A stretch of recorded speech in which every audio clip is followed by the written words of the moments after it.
So I'm going to talk about patient resources and support systems for people who have pancreatic cancer and/or family members or significant others.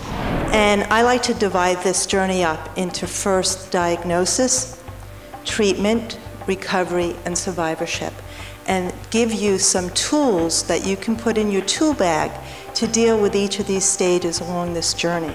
So first, why do you need support when you first get a diagnosis of pancreatic cancer? Most people say it's an emotional upheaval. You know, they feel like they got hit in the stomach. Why me? Did I do something wrong? A lot of people tell me that they feel alone, that there's this feeling of loneliness. And so what can you do about that? There's also, of course, fear. We know what some of the numbers are. They're daunting. And then a lot of people, after they get this information, I always am touched by their determination that they're going to beat this. So what are some of those things that we can talk about that helps you get through this first stage? First, kind of reach down deep, and what have you done in the past that have helped you through stressful times? I think it's important that when you're making a decision about getting treatment that you go to the best center available. And it's hard sometimes for people to be their own advocate. So what I think it's important then is to identify someone, whether it's a friend, whether it's a husband or a wife or one of your kids or a sibling, to be your advocate. So what will they do as your advocate? They're going to ask questions. They're going to take notes. You can do a video log about your feelings, about your physical feelings, about your emotional feelings, and then you can look back at that and say, wow, look how far I've come. Look how scared I was, and now how much more I feel in control. So it's important as you start out on this that you get organized.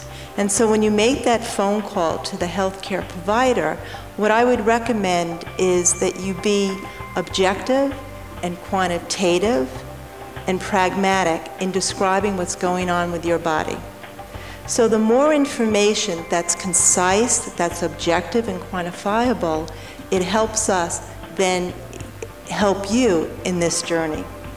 And also you need to be your own best friend. And being your own best friend, exercise. You know, exercise is really important. We know that physiologically exercise releases these endorphins and makes us feel good. So, you know what? Start exercising. If exercise wasn't part of your usual routine, start walking, maybe do some yoga.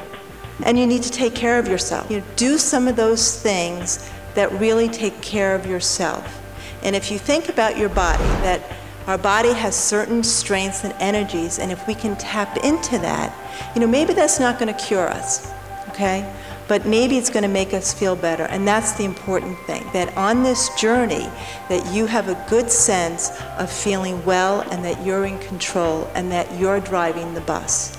So what do you need to do when you're going to have treatment, whether it be surgery or chemotherapy? And I think the first thing is that to recognize that maybe you're in a different environment and that's a little scary. So the first thing I think is helpful is to get the lay of the land. It's important also to make yourself comfortable. When you're in the hospital, if you're having surgery, it's fine to bring, you know, for a Whipple, you're in the hospital 8 to 10 days. You know, bring pictures in that make you feel comfortable. Have the grandkids, you know, draw pictures and bring them in and put them up on the wall. That's your room and you should feel comfortable. I think that attitude's important. That's helpful, that even when you're feeling kind of miserable, if you can find that little smile, the returns on smiling are enormous. So if you're open to it, this diagnosis of pancreatic cancer, although daunting, can actually open up a lot of doors for you and really enrich your life. We do a piece of this journey, but certainly we're knowledgeable about other people that can interface with you who can help make this a little bit easier for you.